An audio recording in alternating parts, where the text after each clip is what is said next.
The trade deadline has come and gone. The Bengals haven't made a move, so we're going to briefly talk about what's next for those positions that the Bengals didn't address. And then with Mike Santagata, we'll dive into the tape takeaways on Joe Burrow, Joe Mixon, the offensive scheme, the offensive line improving, and of course, we'll hit that defense too.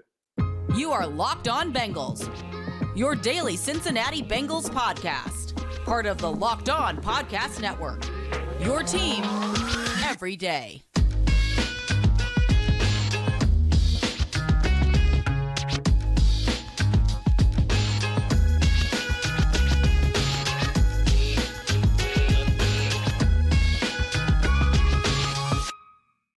What up, Bengals fans, and welcome to another episode of the Locked On Bengals podcast. I'm your host, Jake Liscow, joined today by Mike Santagata as we dive in to the tape takeaways from the Bengals triumph in San Francisco, and a lot of really good things to talk about in this game. Their most dominant performance of the season by far, so it should be a lot of fun notes. We're going to start with the trade deadline where the Bengals did not make any moves. That's a bit disappointing, but expected. For anyone who's listened to this show, you would know that and anyone who's followed the team, I guess, for any period of time would know that is the expectation. So going to get into all those topics today. We appreciate you. If you're a first listener, making us your first listen every day. If you're an everydayer, today's episode brought to you by the Gametime app, where you can use code LOCKEDONNFL for $20 off your first purchase of tickets. Last minute tickets, lowest price guaranteed. And of course, you can find Mike at his always game day in Cincinnati at Bengals_Sands on Twitter, where he's going to post a bunch of his own film work and analysis, but we always talk about it here on Locked On Bengals as well. And Mike, let's start with the positions the Bengals did not address at the trade deadline. I think the ones that many fans were most interested in, well, tight end for sure. I did a little poll on this recently. Tight end for sure. I think defensive line depth was something that fans were interested in as well. To a lesser extent, apparently, backup running back, where it's Joe Mixon, who played well, and then not much else. Is there anything that we're seeing at those positions where you feel better about them for the rest of the year now than maybe you did a couple of weeks ago? I think the backup interior defensive line in this game actually played at a pretty solid level. That's something I've been hammering that they haven't been able to do so far this year, to give Reeder and Hill and those guys quality time and breathers. But they got some snaps. Tupou had some pressures, and Carter held up for the most part in the run game, which he wasn't doing as well this year. So getting some quality minutes from those guys was important. I mean, the tight end and running back, though, especially the tight end, I don't really feel better about it. It's Drew Sample can block, and Tanner Hudson's an unknown. That maybe they don't really trust him, though. So they trust Mitch Wilcox over him, so I don't see him. And maybe he gets elevated. Running back, Chase Brown got hurt in the past couple of weeks. And Travion Williams, they don't run the ball with him. So Chris Evans, they don't trust. So yeah, those guys, I feel iffy on the depth, but interior defensive line, I do think I feel better today than I did a couple of weeks ago. Also on the offensive line, there was some discussion around, can you improve the offensive line at all at the trade deadline? A lot of microscopes on Cordell Volson, who had a rough start to the season. And we'll talk about the offensive line because they were better against San Francisco, but I think I agree with you. I did feel better about the interior defensive line against San Francisco. We'll see if that holds up, but DJ Reeder, I think, probably played a season low in snap percentage against San Francisco. So they did finally get some of these guys some additional rest. They still don't have that disruptive 3-tech type on the interior. Hard to find that at the trade deadline anyway. There wasn't one of those guys traded today, just some edge guys traded as the deadline approached from Washington. So not surprised the Bengals didn't make a move. A little bit disappointed because, you're still looking for answers at tight end, where I would have had Tanner Hudson on this team since training camp. I still would have him on this team. That opinion for me hasn't changed. Mitchell Wilcox might as well not exist as far as the passing game goes, because Joe Burrow seems to have Mitch Wilcox blindness. I've joked about on this show in the past, but we had a drop from Drew Sample this week, and we had a fumble from Irv Smith in the red zone. So obviously not endearing yourselves to anyone when you make those kinds of mistakes. And then running back, I really wonder what they do if they lost Joe Mixon. Let's just knock on wood that doesn't happen, because Mixon played great And we're going to talk a little bit about Joe Mixon's game as well later on. But let's start with a conversation on Joe Burrow on tape, because watching live and watching TV copy looked great. Nearly flawless. His one mistake of the game was probably the second or third. What was it? Fourth throw of the game, maybe? It was one of the first few throws of the game, a slant to Jamar Chase that he had no business throwing. But outside of that, the athleticism, the evasiveness, the pocket movement, the accuracy, the timing. And I've said this a few times this week for people that listen every day. Remember last year when we were talking, it's like, hey, man, Joe Burrow played with great timing in this game. That was a big thing that was obvious to me this week against San Francisco. Yeah, I think perfectly on time, just like he was when he was on his heater of last year. Not late. He wasn't hitting the check down early. And the big thing for me was it felt like he trusted the offensive line, and he wasn't early on this year when he couldn't move. There were times where it kind of felt 1 to 2 to check down type of thing instead of going 1, 2, 3, maybe even get to the backside 4 and then check it down. He feels confident in his ability to move and manage the pressure, so he can move and get to, some in routes that might take some time over the middle of the field, or anything that might be a little bit longer developing. He's not skipping any reads, but he's perfectly on time. He's not playing late either, taking sacks because of it. Yeah, I think the timing thing's huge, and ball placement might have been the best it's been. Even on that near pick, that was a decision thing. That wasn't a bad ball. That was you made the wrong throw here. The ball placement, I mean, when you look at that, it was a seam route. And maybe that's not a great decision because they had isolation on the outside on some, kind of hinge comeback type routes. But, oh, man, the one where he fits it right in front of the first level, right in front of the second level, right in between them to Tyler Boyd. That was some of the best ball placement I've seen. And then you also had the one he threw on the bracket to Chase and the touchdown to Boyd. All of these just awesome throws. And even underrated, his ball placement on that out of structure play to T, where that had to be in a spot and he put it there. Yeah, it's not like T was open on the scramble drill. There was a corner on his hip, and Burrow put it where T could get it, and the corner couldn't reach on the run with Fred Warner about to obliterate him. And he did get obliterated. In addition to that, a big point of emphasis for Burrow after the game was that he had been working on his athleticism, his explosion this offseason, was excited to finally show that off, because I think some of the trust in the offensive line, some of the waiting for that backside play, we saw a little bit of that against Seattle. I think I talked about a couple backside digs he hit in that game. So he started to see that a little bit before the bye. Did not see him calling his own number on the QB draw. Did not see him getting into that second down QB sneak that is effective, but is a second down QB sneak. But this is something that's now back in their arsenal. Yeah, the QB draw, awesome call, because he's never really been afraid of calling his own number with QB draw. But obviously that might be the last thing that comes with your calf injury of, calling my own number here. The QB sneak, also big. It's 2nd and 1 too, though. So he really does just get to fall down. He doesn't really have to drive his feet and push the pile or anything. He just kind of like gets it, falls down. But you've got a first down. He gained like 3. That's something. True. Yeah, he drove his feet, even though he didn't have to. But yeah, the QB draw was huge. And he made a guy miss on that too.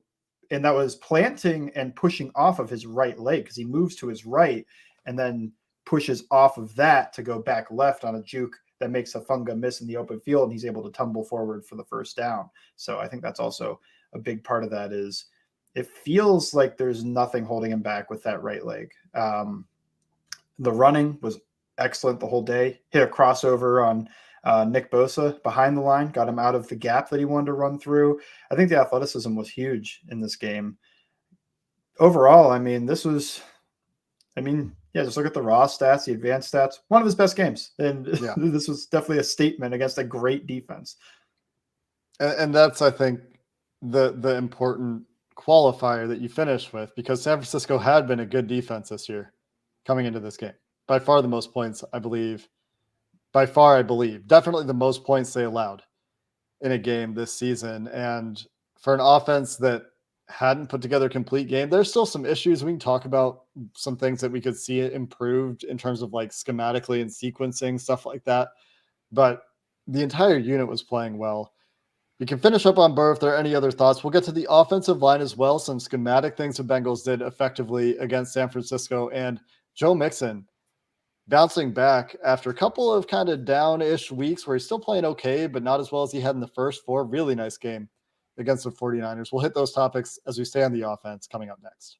Our partners at eBay Motors have teamed up with Locked On Fantasy Football host Vinny Iyer to bring you some of our best fantasy picks each week, all season long. Whether that's for daily fantasy football or you're scouting the waiver wire for your league, or you're just trying to figure out what to do in a bye week, we're going to provide you with players guaranteed to fit on your roster. So let's see who Vinny has picked out for us on this week's eBay Guaranteed Fit Fantasy Picks of the Week. And the one that I like this week is Chuba Hubbard, Panthers running back.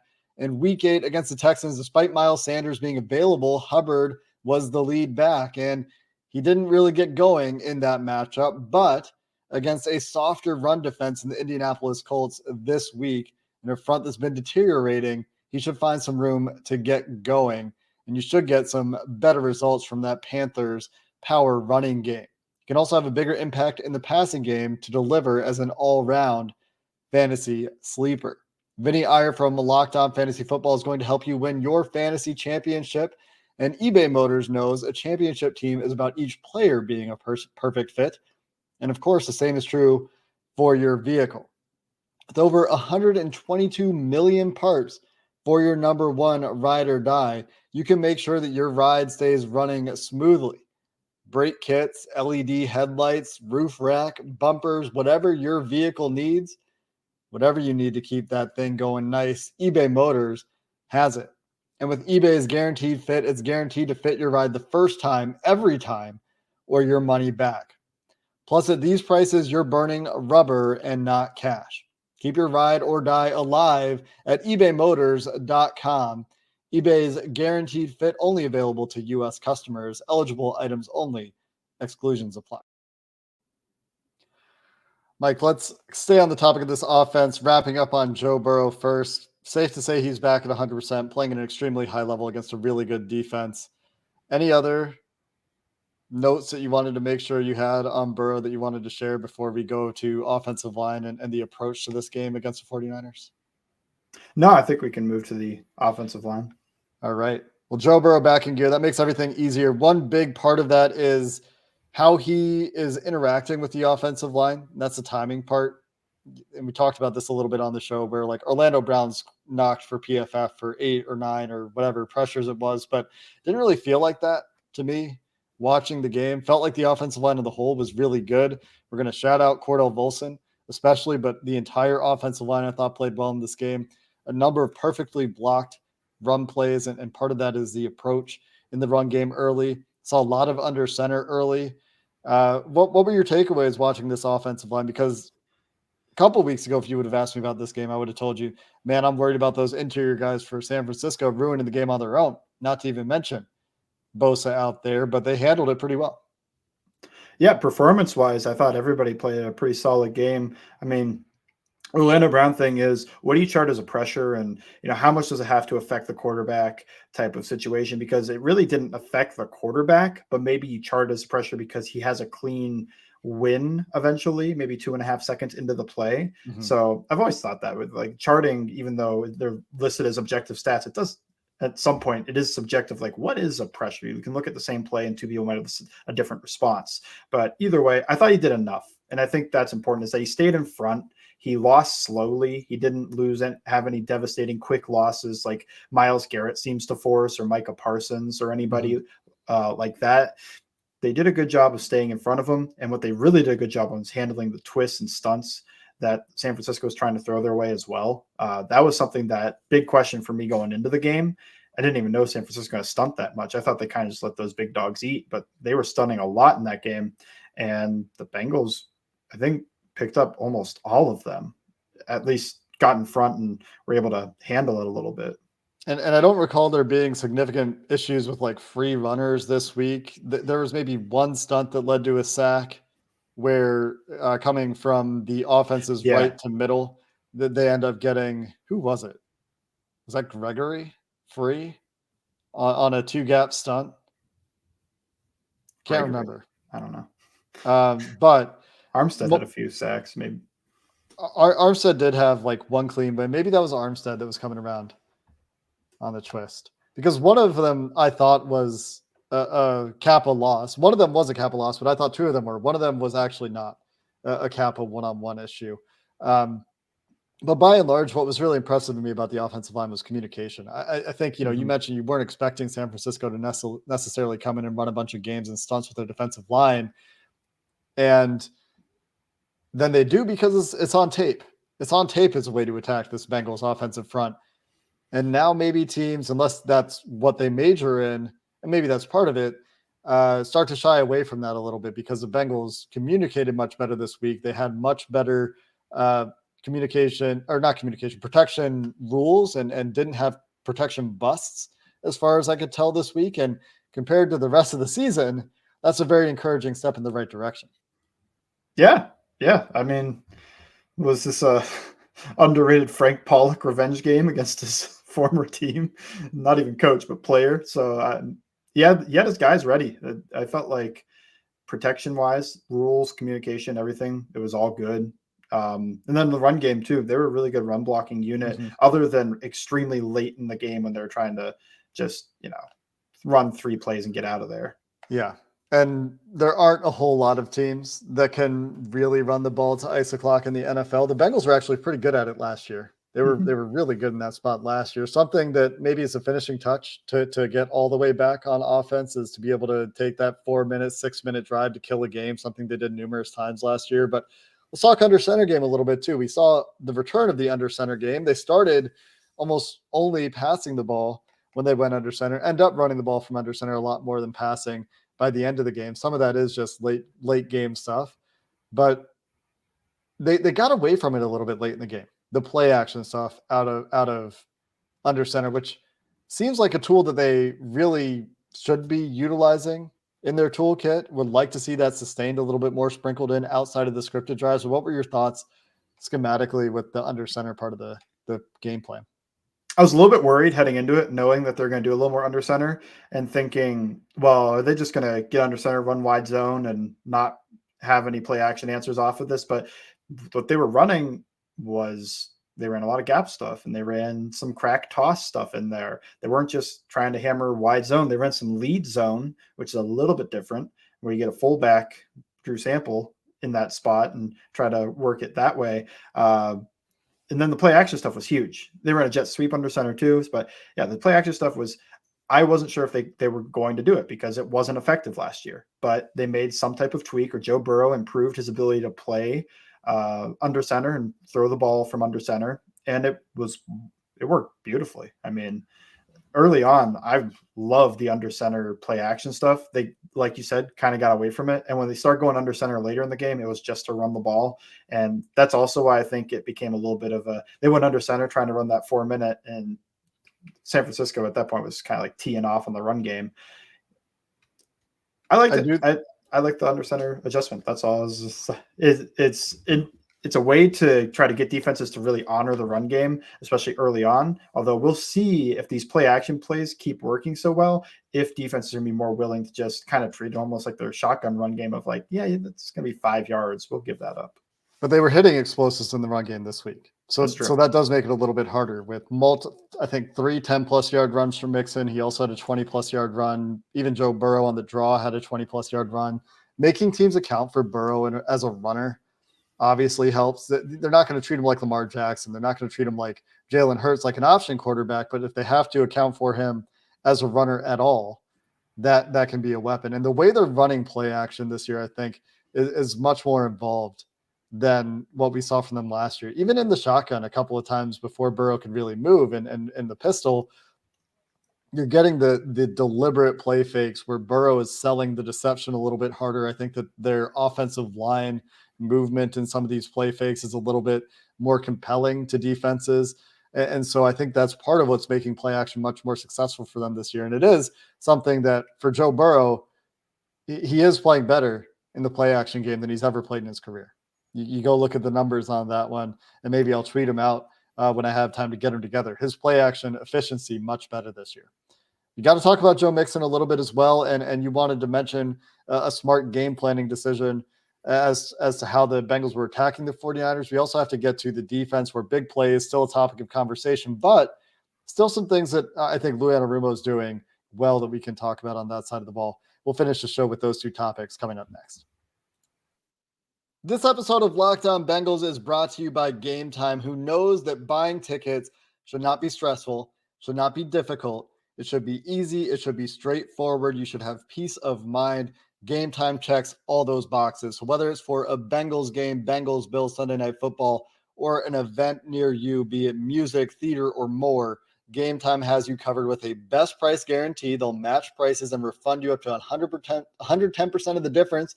If you find the same tickets for cheaper elsewhere, you can see the views from your seats in the app. You can get tickets in just 2 clicks. They'll show you the price all in, no hidden fees.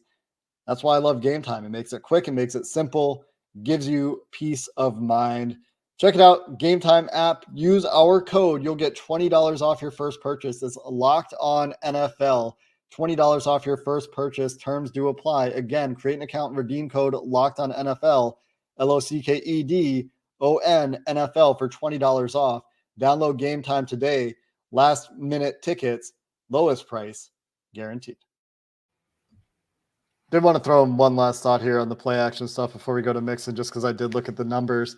And Joe Burrow this year is plus 17 in quarterback rating on play action passes versus non-play action passes. This is the first year of his career with the Bengals that he was actually plus on play action quarterback rating. Actually, I didn't look at his rookie year, so I'm going to look at that right now just to make sure. Yes, first year of his NFL career where his passer rating in play action is higher than his passer rating in non-play action plays. So tells you something about the way the play action game is going for the Bengals this year. Limited sample size, to be fair, 58 dropbacks, but certainly a better performance there. Let's talk Joe Mixon, run game, and how the Bengals were attacking the San Francisco defense, a defense that loves to penetrate, fly upfield with their defensive line. The Bengals took advantage of that. Yeah, starting with Joe Mixon. I mean, Joe Mixon ran hard. Joe Mixon was bursty. He was explosive. He looked fresh and healthy. It looked like this bye week rejuvenated him a ton. He looked powerful too. I think of that Dre Greenlaw play. That burst too. When it's not just the big plays. I mean, this was a big play. When they ran duo for that touchdown, they had Nick Bosa as the end there, and he's not fully blocked. He's kind of coming down. That's why Mixon bounces it, but he has the burst to get outside of Bosa's reach. And I think that's big because that wasn't just like some guy. That was, Nick Bosa over there that's trying to get around and get to him, makes a diving attempt and can't reach him. I think that was a lot to do with Mixon's burst in this game. He was awesome. And then the game plan as well was fantastic. I think coming from you to use the run game to slow down your pass rush.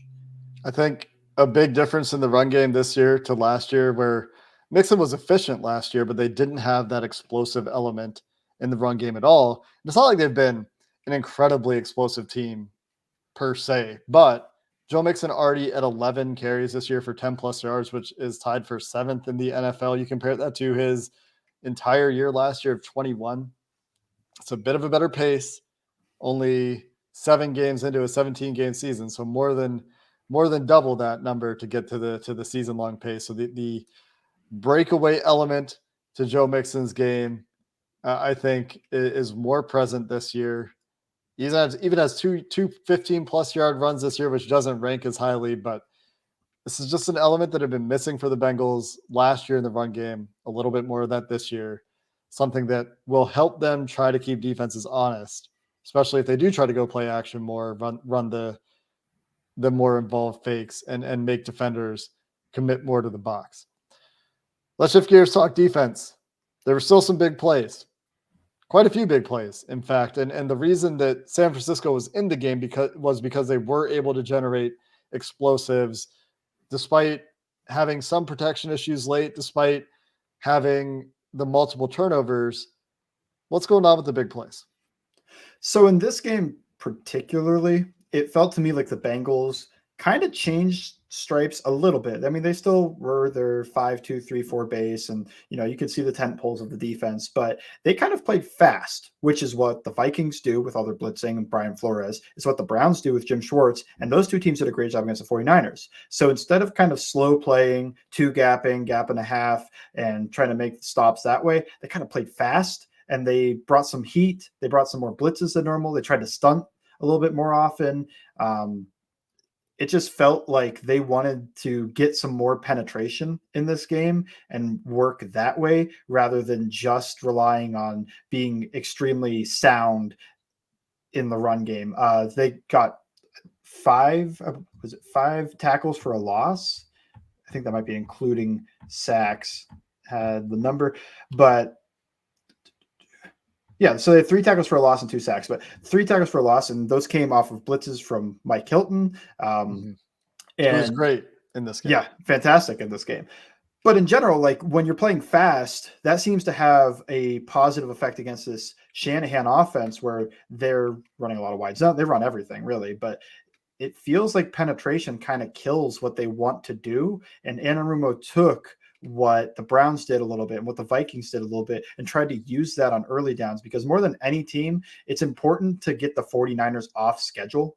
When they're on schedule, it's nearly impossible to stop them. The only stop they made on 3rd and short was the fullback dive that DJ Reader got a lot of knockback on. When it came to 3rd and long, the 49ers were, I think, 2 of 5.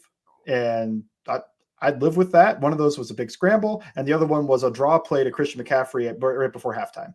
Yeah. So for the in structure type of, they're going to drop back and just try to throw this, nothing. They didn't get anything on those 3rd and longs. So when they were able to get to that situation, they did a great job. And it felt like they did enough chaos stuff in there that they got there a few times, and they also got the turnovers.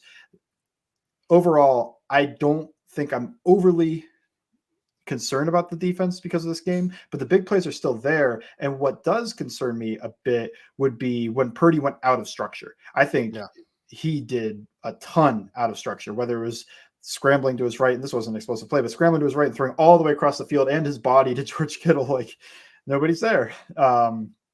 He had a bunch of big scrambles in this game. He was able to get to Ayuk on a scramble in this game. He made quite a few of the Bengals defenders who were free runners miss in this game and then made a play.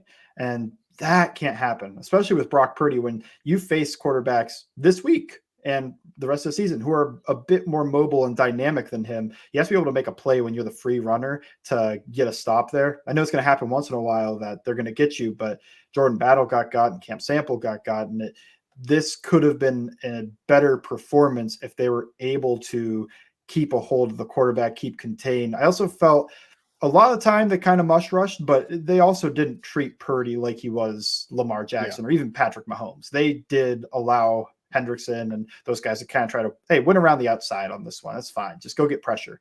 And that's a few of the plays where Purdy was able to scramble away because they didn't have contain. Yeah, I was just going to mention they didn't seem to have a priority on containing him.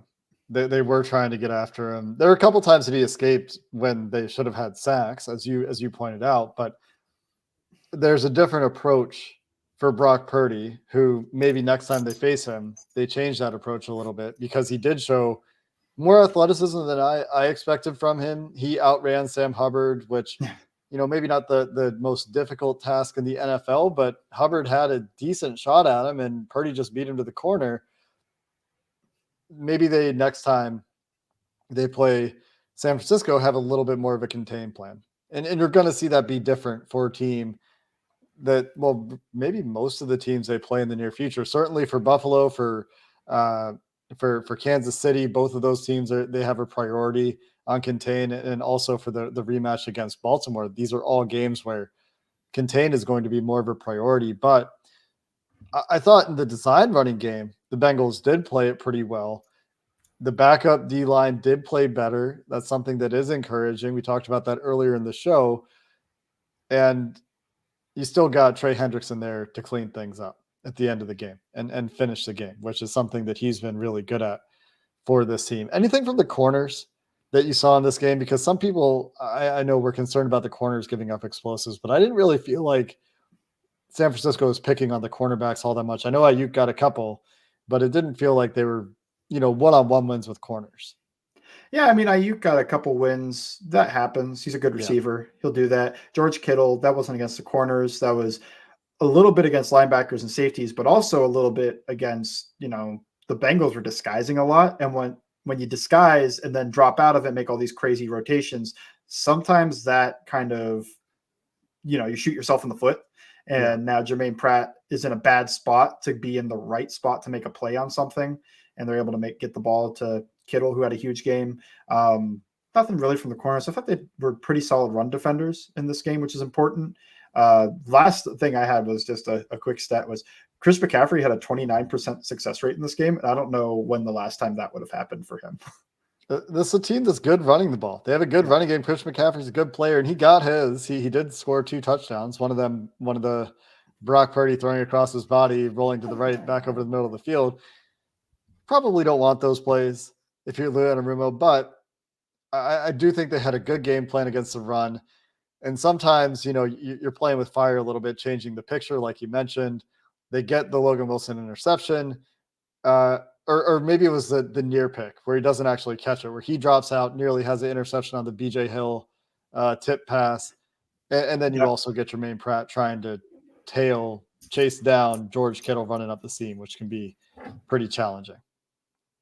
If you're watching on Logan YouTube, Wilson. you got a guest appearance from Mike's dog here, who's ready to be done with the show. So we can wrap up there. Volley can go do his thing with Mike. And we appreciate you listening to this episode of the Locked On Bengals podcast. In the next one, we've got crossover Thursday coming up. James Rapine and Joe Marino have you covered, getting you prepared with our first look at Bills Bengals. Until then, thanks for listening. Hoo day, and have a good one.